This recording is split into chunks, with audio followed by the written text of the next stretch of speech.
Shalom, this is Levi Shore. Welcome back to Swing Good Torah. Okay, so today it's Chol Moed. It's Sukkot. We're in the Sukkah. So we're going to learn all about Sukkot today, or Sukkot. Okay, so amazing time of the year. It's a time that, it's called Zaman Simchasenu. It's a time of our happiness. It's a time that brings yichud, unity, shalom. It brings peace it brings people together. So we're going to learn, we're going to get some help today. There's an amazing book called Guidelines. I highly recommend it. There's guidelines on all the holidays.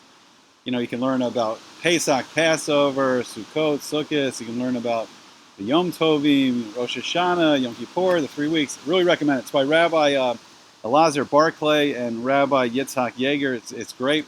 Highly recommend it. So we're going to start off with learning about the Arba Minim, the 4 species, the Esrog and the Lulav. And we're going to learn what they mean and how they bring everything together and how they unify people and unify the Jewish people, and eventually they can even unify the whole world.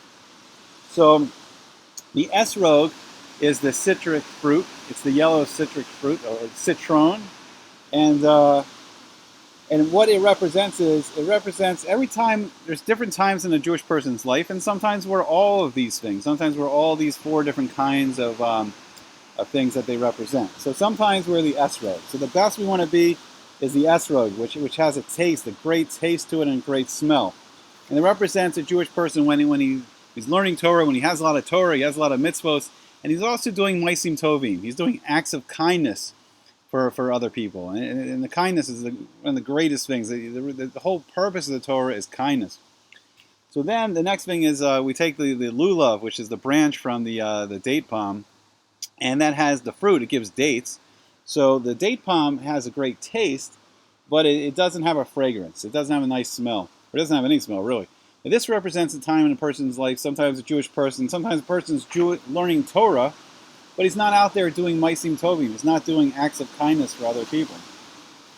And then the next is the Hadass. And the Hadassim, it has a beautiful fragrance to it, but it has no taste. And this represents, sometimes there's some Jews that are like, they're doing all kinds of Maisim Tovim, they're doing all kinds of acts of kindness for people, but they don't have the Torah learning.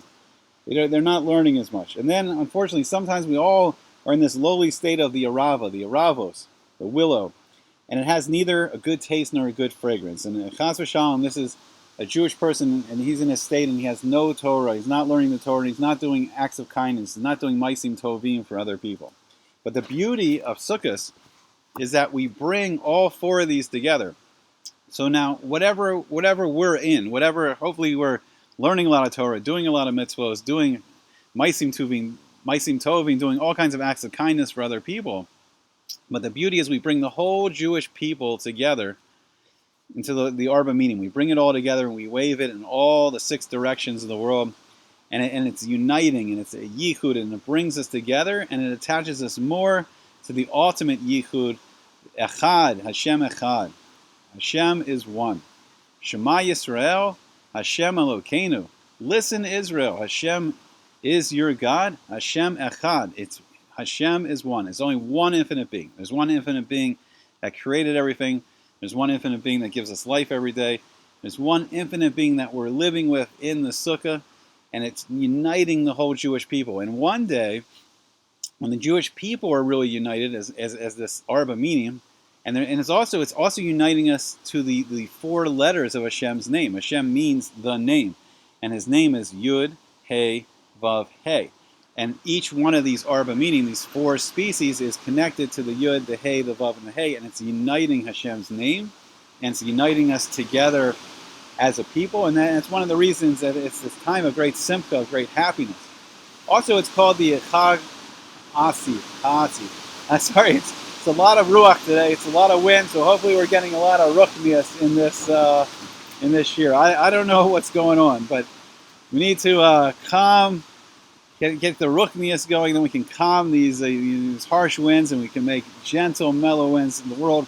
But the world is filled with harsh winds right now. People are speaking harshly to each other, and we need to be acting more with simcha and kindness and happiness to each other. And the Sukkot is the great time to learn all this. And we can bring those Arba Minim together. We can unite the Jewish people, and then the whole world will begin to see how united and how much simcha, how much happiness we have learning Torah, doing the mitzvahs, doing kind acts for for others and living closely with Hashem. And we learn this from the Sukkah.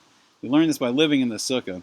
And then the beauty of the Chag Sukkot, the festival of Sukkot, the festival of Sukkot, that when we had the Beis HaMikdash, and B'ezrat Hashem, when we have the Beis HaMikdash, the temple in the future, we actually brought 70 korbanos for the 70 root nations of the world. There's 70 core nations. I think there's something like 320 or so provinces. I'll brush up on that when it's Purim time. But there's 70 core nations of the world, and we brought korbanos for all the nations. And it was a beautiful, Sukkot was a beautiful time of Shalom and Simcha, and we would bring these korbanos for all the nations, that all the nations would have rains of blessing and gentle good winds, and they should have crops that would be bountiful, so they'd have the fruits would grow in the trees, and the produce would grow in the ground, and every nation would have plenty to eat. And we brought all this bracha, all this blessing into the world during Sukkot. So, I don't know, I hope you're having a Zman Simchasenu. I hope you're having a great time of happiness and joy.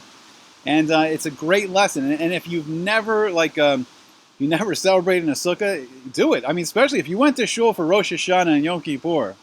If you went for all that, the extremely long davenings and the intense teshuvah and the fasting on Yom Kippur, and we get this relief when we're done Yom Kippur, and we take all that teshuvah and that closeness to Hashem, and we bring it all into the Sukkah, and we're waving and shaking our arba, meaning it's a great time, and I hope everyone gets to experience it, and I hope to see you back again soon on Sweet and Good Torah.